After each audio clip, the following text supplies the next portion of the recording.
안녕하세요. 동네병원 아는 의사 조원장입니다. 김원장입니다. 오늘의 주제는 어린이 청소년들이 어떤 운동을 얼만큼 해야 되는지랑 전문적으로 운동을 시작하려는 어린이들이 운동 시간이 어느 정도 되는 것을 제한하고 있는지 이거를 조금 얘기해 보려고 합니다. 저번에 느낀 게 굉장히 꼬맹이가 와서 막 너무 운동해서 다리가 아파요 막 그러는데 운동을 계속 가야 한다고 막 그러시는 거예요. 6살짜리, 7살짜리가 진통제 먹으면서 운동을 하거나 뭐 이런 경우가 있을 수도 있잖아요. 제가 이전에 알고 있었던 건 아니고 새로 공부를 해서 좀 준비해 봤습니다. 근데 막 올림픽 선수들 인터뷰할 때 보면은 초등학교 때부터 막 양궁부 있고 너무 어렵다. 병원 나이로 6살, 7살이면은 이제 뭐 1학년 1학년 네. 그때쯤이면 시작하는 친구들이 있죠. 축구 선수가 될 거야, 야구 선수가 될 거야 라고 하면서 전문 운동선수 반에서 운동을 하는 친구들이 있는 것 같아요. 전반적인 운동량은 얼마나 해야 되느냐.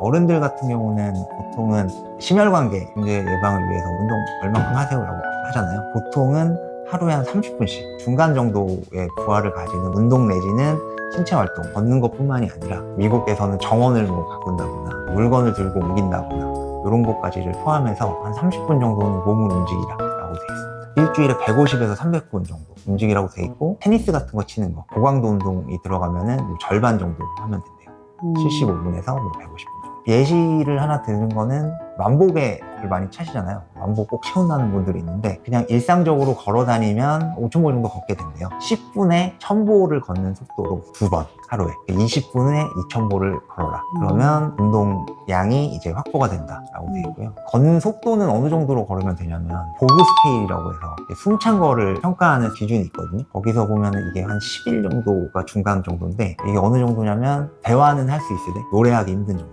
운동에 적당한 그런 속도라고 되어 있습니다. 어른 기준은 이렇게 제한을 하고 있고요. 어린이들 나이별로 보면 초등학교 전 단계 얘네들은 운동을 얼마나 시켜야 되냐. 운동을 뭐 따로 시키지 말고 하루 종일 그냥 놀게 해라. 지나고 싶은 거 하고 놀게 하라고. 어린이들이 보면 큰일 날 네, 영상인데 여기저기 막 시간을 정해서 하지 말고 하루 종일 놀게 해라라고 돼 있고 초등학생들은 하루에 1시간 그러니까 학교 가고 집에 오고 이렇게 걷는 시간까지 포함해서 하루에 1시간 정도 운동을 하라고 돼 있습니다. 이것도 마찬가지로 여러 가지 종류의 운동을 포함하는데 유산소 운동이나 아니면 근력을 키우는 운동이나 뼈의 성장을 뭐 촉진시킬 수 있는 그런 운동들 이런 것들을 다 포함하라고 돼 있고요. 이것도 마찬가지로 뭐 빠르게 걷기 뭐 이런 게 이제 한 중등도 정도의 운동이 되기 때문에 그런 거를 포함해서 1시간 정도 하면 되겠습니다. 여러 가지 운동을 많이 체험을 시켜줘야 돼요. 초등학교 때는 한 5가지 정도, 중학교 때는 본 운동이 있더라도 다른 운동을 같이 경험하고 할 수 있게 해줘라 이런 게 있고 현실적으로는 되게 힘들죠. 운동부에 대해서 놀란 게 생각보다 되게 적더라고요. 제한하는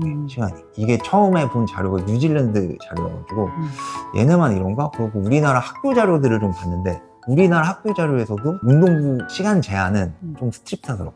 전문 운동을 시작하는 거 있잖아요. 보통 몇 세쯤에 할 것 같아요? 10세 여기서 12세를 얘기를 하는데 12세 이전에 운동을 고르는 거를 이른 전문화라고 하는데 근데 이른 전문화를 하면 되게 좋을 것 같은데 주니어 레벨까지는 퍼포먼스 차이가 있는데 성인 레벨에 가서는 뛰어난 이득이 없다라고 해요. 어쨌든 얘가 엘리트 운동 선수가 되고 프로 선수가 되는 비율은 1%밖에 안 되기 때문에 너무 이른 전문화를 하게 되면 번아웃이나 뭐 다른 오버유지 인저리 어떤 과사용 손상 이런 게 더 빨리 올 수 있다. 왜냐면 뭐 관절이나 이런 것도 결국은 소모품이라고 생각할 수 있기 때문에 너무 이른 전문화는 권하지 않는다라고 돼 있고 운동 시간 주당 전체 시간이 16시간을 넘어가면 안 된다.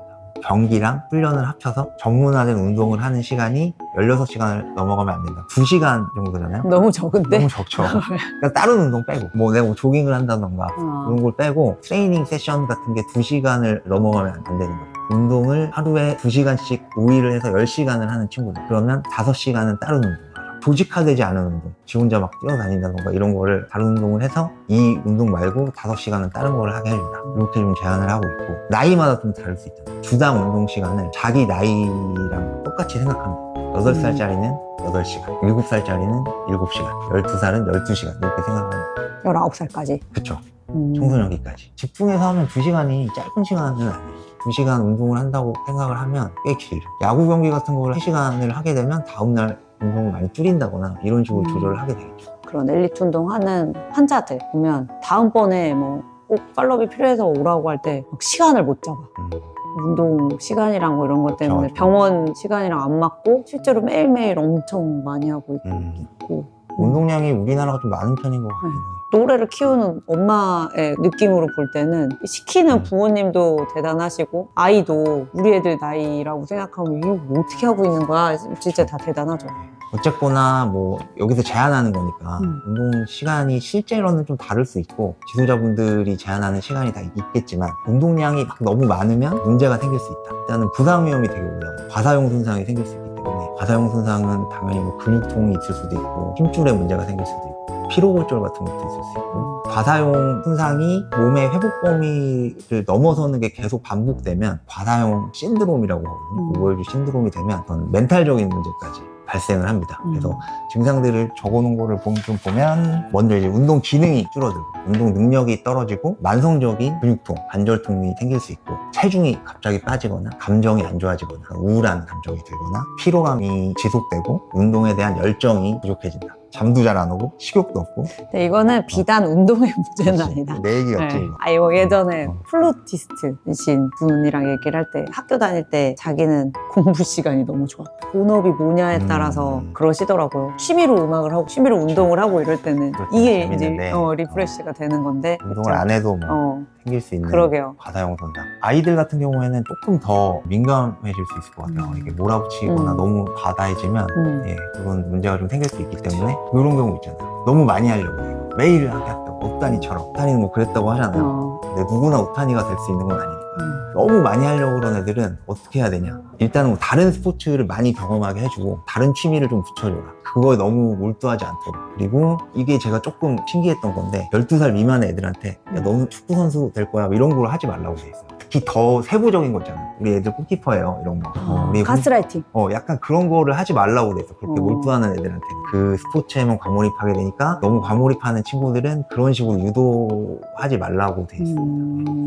이건 뭐 딴 얘기긴 하지만 부모가 또 바라는 어떤 아이의 직업이 있고 애들이 원하는 또 장래희망이 있고 이럴 때 넓게 얘기해 주는 게 되게 그렇죠. 중요하대. 남을 잘 도와주는 사람이 되자. 막 이렇게 넓게 얘기해 주는 게 애들이 생각을 하고 조금 더 자기가 원하는 걸 찾아갈 수 있다고 하더라고요. 그리고 휴식 같은 거 좀 잘 챙기라고 되어 있습니다. 운동에 너무 몰두하는 친구들은 그 과사용 손상 같은 게 항상 올 수 있기 때문에 운동 시간을 좀 스트릭트하게 제한을 해서 제한했던 시간을 넘어가지 않도록 모니터링을 잘 해라. 이렇게 되어 있습니다. 우리나라 학교 운동부 같은 걸 봤는데 하루 운동 시간을 3시간 미만으로 스트릭트하게 정해놨더라고요. 운동부 운동 시간을. 초등학교는 4회, 중학교는 주 5회, 고등학교는 5, 6회. 하루에 3시간? 그럼 넘어가는 거 아니야? 조금 넘어갈 수 있지. 근데 우리나라는 뉴질랜드랑 비슷하니까. 그치. 예. 근데 이게 항상 어렵다. 이게 자꾸 부모의 입장에서 생각을 안 할 수가 없는데. 근데 이게 문제는 이거를 하고 애들이 운동이 끝나는 게 아니니까. 그치. 다른 데 가서 또 또 학원처럼 배우고. 하고. 뭐 이게 뭐든지 그렇잖아요. 잘해야 더 재밌잖아. 근데 이게 또 주니어 수준에서만 잘한다고 하는 게 우리나라에서는 또 의미가 있으니까. 우리나라에서는 진학 문제랑 그치, 진학도. 일단은 중학교를 가고 고등학교를 가야 얘가 뭐 그 다음에 포텐셜이 터지든지 말든 이런 거를 일단 기대해 볼 수 있으니까 눈앞에 이런 진학 문제를 해결하기 위해서는 운동 시간이 좀 많아지고 운동을 일찍 시작하고 이런 게 있을 수밖에 없는 것 같아요. 뭐 이걸 보면서 느낀 게 생각보다 이제 제한하는 운동 시간 같은 게 되게 적다. 다른 운동을 같이 해야 된다는 개념이 조금 신기했어요. 또 하나 느낀 게 운동을 안 하는 친구들의 운동 시간은 생각보다 우리가 적게 하고 있다. 그리고 운동하는 친구들은 좀 많이 하고 있다. 뭐 하루에 한두 시간 정도니까 이거보다 모자른 친구들은 운동을 조금 더 하고 운동부 친구들은 너무 많이 하는 것만이 능사는 아니기 때문에 부모님이 조절해 주실 수 있으면 좋겠습니다. 건강하고 행복하게 사는 게 중요하기 때문에 아프지 않은 상태에서 운동을 하는 게 제일 중요할 것 같고 운동은 사실 아프면은 휴식이 답이거든요. 훌륭한 선수, 훌륭한 성인이 되기 위해서 너무 무리하지 않기를 바라는 마음입니다. 오늘도 저희 동네병원 안의사를 시청해주셔서 감사합니다.